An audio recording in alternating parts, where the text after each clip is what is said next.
You're listening to the voice of Nassau Community College, 90.3 WHPC. My name is Bill McIntyre, and it's time for this week's Long Island News, the show that talks to newsmakers and other important people from Nassau and Suffolk County that matter to Long Island and Long Islanders like you.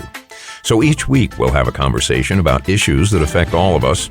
I live on Long Island just like you, and I want to know more about where my tax dollars are going, and I want to know more about the people making the big decisions that affect all of us. Well, this week, we'd love to welcome back to our show Nassau County Legislator Siela Bynoe from the 2nd Legislative District, which includes Hempstead, Hicksville, Lakeview, Malvern, Newcastle, Rockville Center, Uniondale, Westbury, and West Hempstead. Welcome back. Hi, Bill. Good to see you. Good to see you, too. Always good to see you. Well, yeah, I mean, you have, just as a legislator in Nassau County, you have a lot on your plate. I could tell that, right? Right? We all do, all 19 of us. Yeah. So, I mean, every day you wake up, do you watch the news quick before you? Oh, sure. Right? Yeah. I mean, I try to read the news, watch the news. Yeah.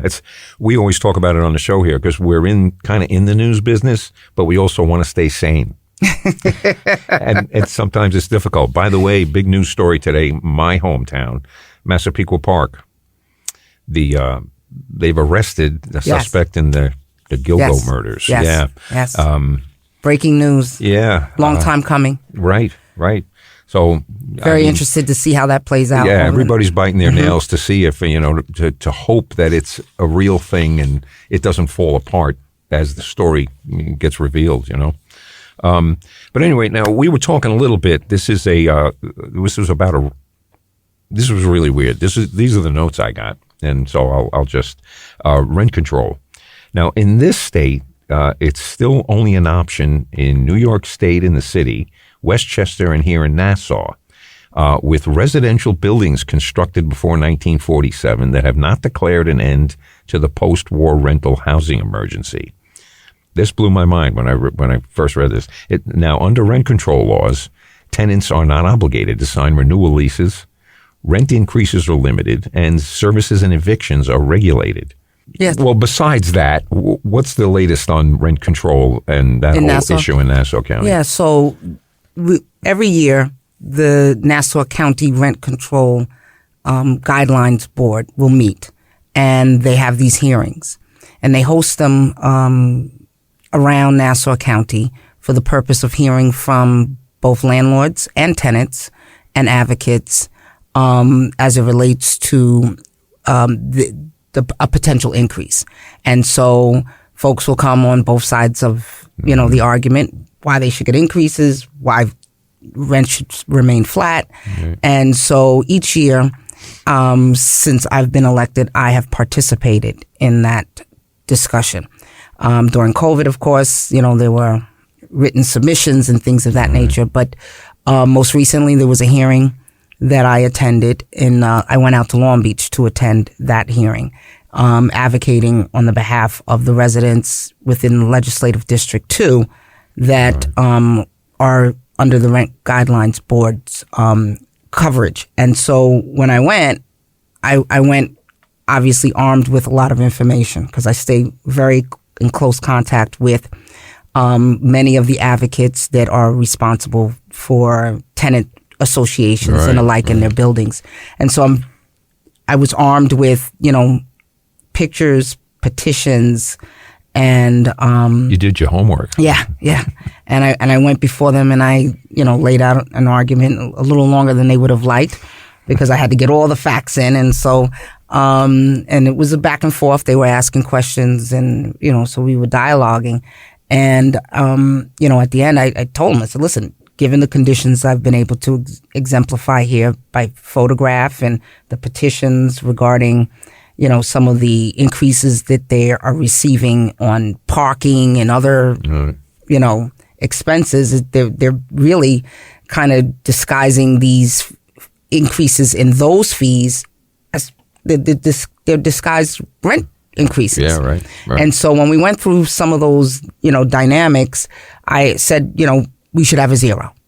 Mm. No increases. And I think there should be an audit of these landlords that are imposing these fees as a way to try and jack up rent. And so what they decided to do when they came to their final decision was that they would give the Hempstead landlords 0 increase. They gave them a 0 increase, but the rest of Nassau County rent control communities will unfortunately get an increase. But Hempstead will experience a 0, and that's in an effort to make sure that these landlords, get in line, do the right thing, and that we're able to restore some of the conditions, as far as deferred maintenance in some of those buildings. Yeah, that's a tough one. I want an increase because I want to fix this and I want to fix that. And then 10 years down the road, did you fix those things? Exactly. So that was exactly the conversation. They enjoyed these increases. They told you about some of these improvements. Do we even verify that those improvements get done? And so for the people of Hempstead, I'm ecstatic for them that they will experience this 0. And I got to tell you, I'm a landlord in my current life. Okay. And I was in my former life. You actually fought against your own best interest. Well, listen. Here's the thing. No, I'm impressed. I manage, but I'm not a landlord in Hempstead, right? Okay. And my property is not a rent control property. Okay. But I was an executive director of public housing for 15 years. And so I see both sides of this argument. Right. I see the argument of the landlord, and I see, the argument of the tenant. And at the end of the day, rent can't stay flat forever. No. Because that's how you are able to fund, some of the repairs. But in this particular case, they got increases in the previous years, and we're not seeing that they're putting the money back into the building. So we need the money put back into those buildings, and we need to make sure that the fees that they're that they're imposing for parking and all these other amenities, that they're in line with what would be fair and reasonable. Yeah. So a real closer look has to happen. Yeah. And I listen, like I said, I'm a landlord, and I get that we have bad actors on both sides of the coin. With everything, right? With everything. Yep. Yeah. Well, nice to know you're right in there. And I hope your constituency hears this. Well, many of them were there. They were there. Excellent. Many of them were there. Excellent. I think you talk about fees and things like that. The other day, I was looking at my cell phone bill, and I got to the bottom, and I couldn't believe how many, I don't even know what to call them, but they were fees and taxes, and I thought, wow, look at this. People just look at one bottom line and say, oh, okay, that's my bill, and boom, pay it. Everybody's got their hand in the till. And I hate to pick on capitalism, but at this stage of the game, if you get in an accident, it used to be the day where if you had a grandma and grandpa home or whatever, and they got ill and an ambulance came and picked them up, you didn't get a bill for that. So, but you are now. Bills and fees are, nothing is free. Everything is, an outburst now of trying to mitigate costs that were traditionally borne to business people, right? I think the one that gets or taxes. Yeah. Well, so on the ambulance thing, it depends on who's picking you up, right? Definitely. Yeah. And so if your fire department comes and they have an ambulance, they're not going to charge you, right? Because they're directly billing you for that type of service through taxes. But if you call 911 and you get a police ambulance to come, it's probably going to take you to Nassau University Medical Center. And it's going to be insurance based. They're going to be able to recoup through insurance. Right. Yep. But if somebody doesn't have that coverage, they're going to get a bill. Yeah. Yeah. And I just think it's something overlooked. Nobody talks about that. I think there's a lot of fees and bills and charges that are somewhat overlooked, or people are just assuming that it's a cost of doing business. I think the one that gets me every time is when I go to pay a bill at a restaurant or nail salon or whatever, and you pull out your debit card, and all of a sudden now it's an upcharge of 3% on the bill. And so that one has me really incensed recently. And when you look at your account, the money came out immediately. Right. That business got that money right You away. got my cash in hand. And yet because this used to be the thing where they would put at a gas station, same low charge for cash or charge. The sign should say same high charge. So, Right. so your point is, so to your point, when you pull into the gas station, it says cash. It gives you the cash price and the credit price. That's what's supposed to happen in these restaurants and in these Right. Debit card specialty services. should be treated as cash. It should be, but it also has to be marked in the event they want to charge you the higher price. They're not actually carrying out this charge appropriately. So I've been doing my research in this last week, and in fact, Nazir Allen, who was here with me today, interning from Westbury School District, he did a lot of research on it for me this week, and we found out that this is not being, that actual transaction is not being carried out correctly, in so much that we then started looking at, it's a state law that allows it to be carried out. Wow. So then we reviewed the state law, and we see that now there is a bill filed in the state Senate that hasn't made it out yet, but it's under evaluation. It's in the Assembly. The Senate, I think, passed it. It's in the Assembly. That would correct that issue. So who's getting the 3% now? The 3% goes to the retailer. To the retailer. Okay. Mm-hmm. The retailer gets it. And the point was that, I have to do this extra transaction. I have to have this machine. I got to be connected. The point is that I think for each transaction, they are charged by their bank, okay, or by the. Okay, so then effectively the bank is getting the 3%. Well, the vendor, whoever it is, pays for services to effectuate that transaction. Right. So they are paying for that transaction, okay, the 3% to the vendor. And so the sales shop owner or whoever is passing that cost on to the customer. Right. But they're supposed to advertise in the price for the service the increased amount. They're not supposed to hit you with it when you get to the cashier. Right. So that's where they're not carrying out the transaction properly by not, like at the gas station, saying this is the price if you pay cash and this is the price if you pay credit. Right. And because they're failing to do so, a lot of people are showing up at the, after they've enjoyed the meal or, getting their nails done, their haircut, whatever it is, then they're getting hit with the charge. And that's not the appropriate way of doing it. So I know that the state is working to make changes so that we don't have that sticker shock when we get to the to the cashier. And Nassau County's Consumer Affairs will play a role in making sure that our shop owners are carrying this out effectively. Nice to know somebody's looking at that. Yeah. It really is. Yeah. You're listening to this week's Long Island News on the voice of Nassau Community College, 90.3 WHPC.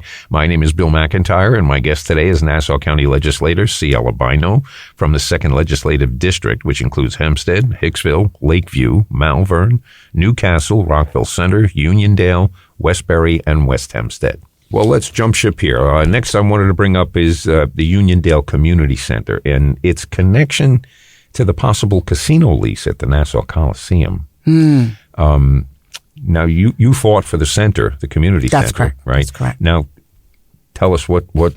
Yeah, so the an outbirth of the buildings that were developed by Engel Berman on the Holly Patterson location, there was a community benefits agreement.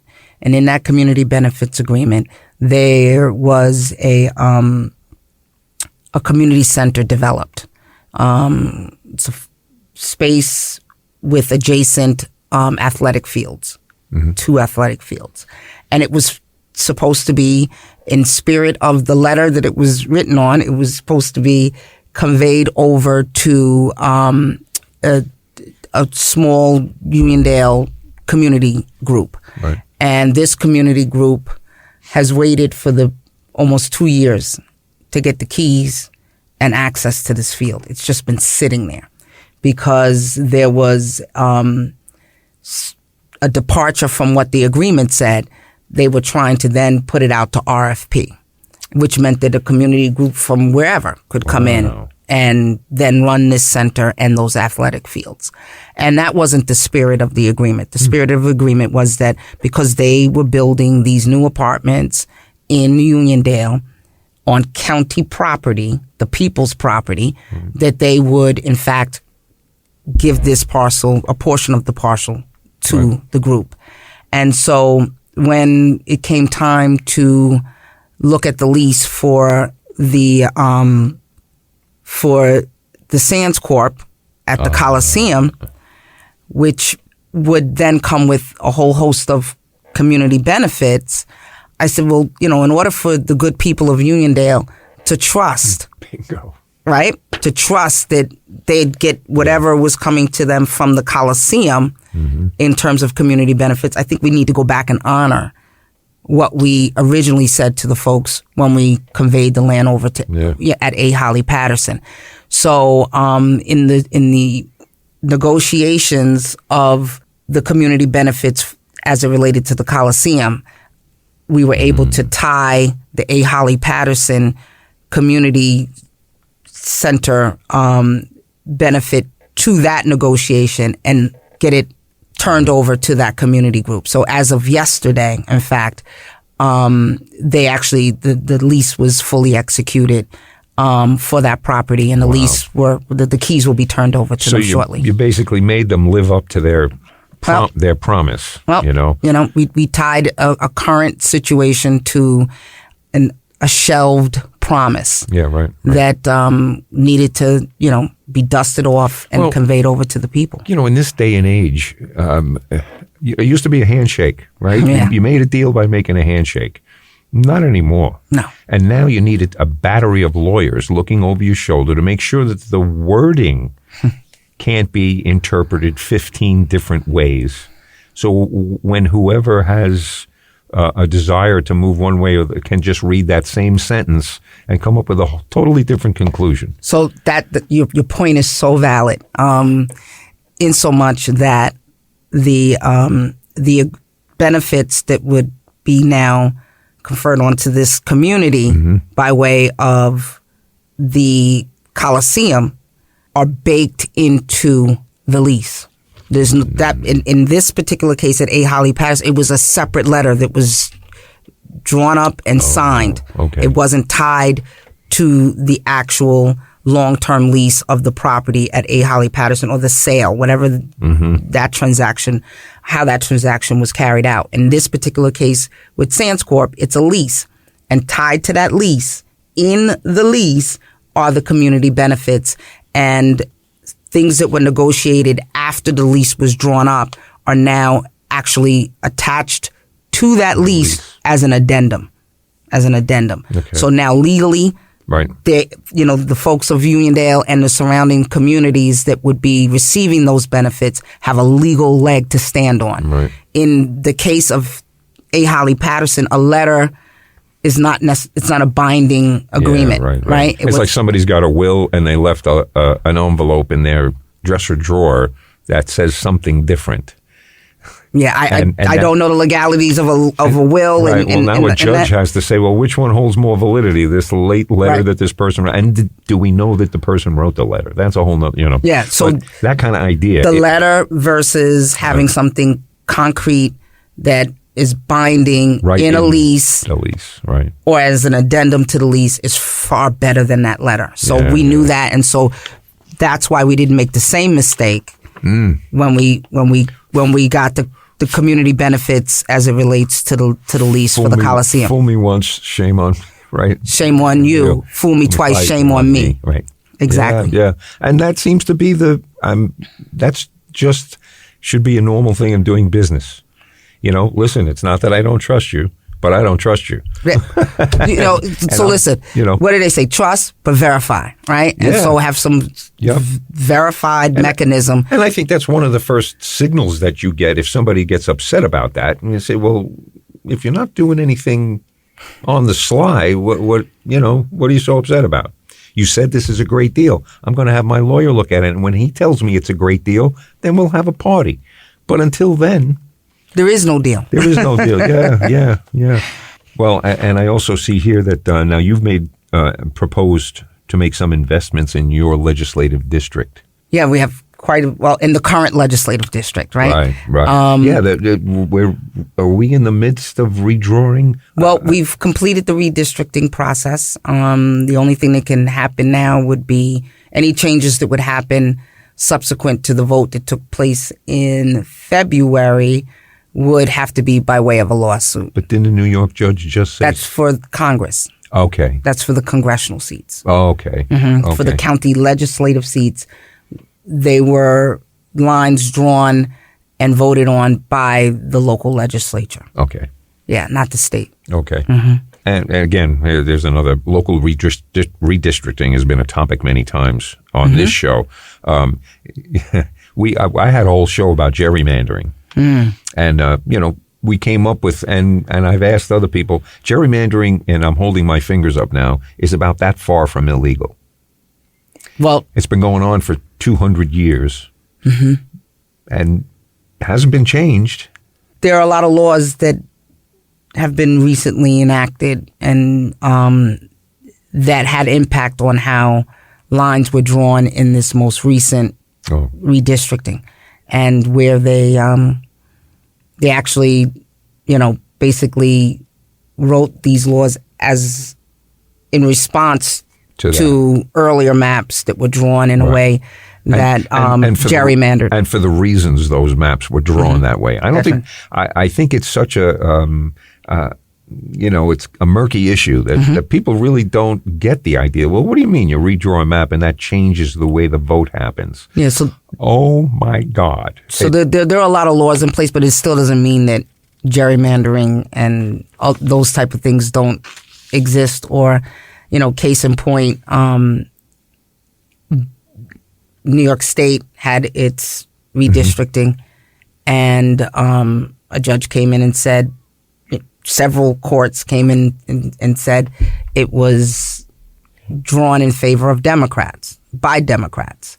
And so that went to court, and then they had a map master come in and draw the lines over, and some would argue that there was some challenges even to the map he drew. Yeah. And so now the process for having had him draw the map was what I believe the court decided was not in good faith along with what is supposed to occur. So that's why they threw out the original decision. It's not always so easy to see that something is really screwed up. But on the map that the special master wrote, it was easy to see that was screwed up. And this guy had no idea of really. I mean, case in point, Westbury, Newcastle, where I reside in Westbury, the village of Westbury, and we were thrown out of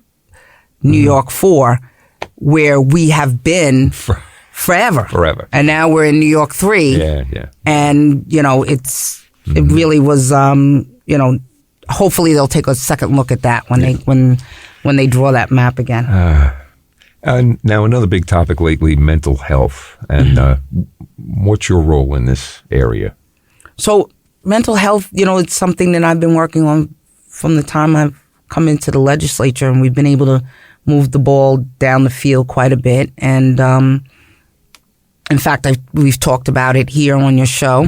Probably the latest prong that's been employed was an outbirth of the police reform. Right. And our ability to have mentally aided calls responded to in a manner that I think will yield better outcomes, where we have the police and mental health professionals respond to mentally aided calls, in so much that, a lot of times, the police enforce, right? So they come, and there's been some level of a concern. And so there's a 911 call, and they come and they enforce. Now they have the folks who can come and make the assessment, determine whether the folks help the police determine, do they need to go to jail, or should we be able to get them the help that they so desperately need? Have some better outcomes. So that's what we're looking for. Now, we don't have a lot of time. What is there that you want to say to your constituency? The mic's yours. Go ahead. You know, issues that are on your plate or I'm just, I'm really ecstatic about the work that we've been able to do together in the community with the support of so many great advocates and folks that volunteer, in many different capacities in their communities, from being able to work together to get, that zero for the folks of Hempstead that, right. Need to have their rent maintained, at the current price point so that, they can start to see some affordability in their living and hopefully better living conditions. Ecstatic that I was able to work with Vision Long Island and AARP to be able to do some analysis of the traffic studies in downtown Hempstead, which then resulted in me being able to work at the legislature to get $69 million into Legislative District 2 for the purpose of traffic studies and to be able to carry out streetscapes along with traffic calming measures. It just has been my I guess my life's honor to be able to be in service to the 2nd Legislative District. I will be sad to lose parts of the district as we reconfigure. In this next election, I'll be running on the new lines. But, it's been, like I said, my life's honor to be in service. I look forward to returning to the legislature to continue the work that, I've started. And I'm always open to hear ways that I could serve or advocate better for the community. And I love being in the community at the events because that's where my to-do list comes from. People are not shy about telling you what they want to see. Lucky you. Yeah. And I love it. I love it. It puts me to work. Yeah, no, and so I'm just thankful for the support that I've received over these last few years. My guest today has been Nassau County Legislator Siela A. Bynoe from the 2nd Legislative District, which includes Hempstead, Hicksville, Lakeview, Malvern, Newcastle, Rockville Center, Uniondale, Westbury, and West Hempstead. Thank you for taking the time to speak with us today. Thank you. And the clock on the wall says it's time for this week's Long Island News to get on out of here. I'm Bill McIntyre. Remember, you can listen to us by searching for this week's Long Island News wherever you listen to podcasts. And we're right here on the radio every Friday at 3 p.m. on the voice of Nassau Community College, 90.3 WHPC.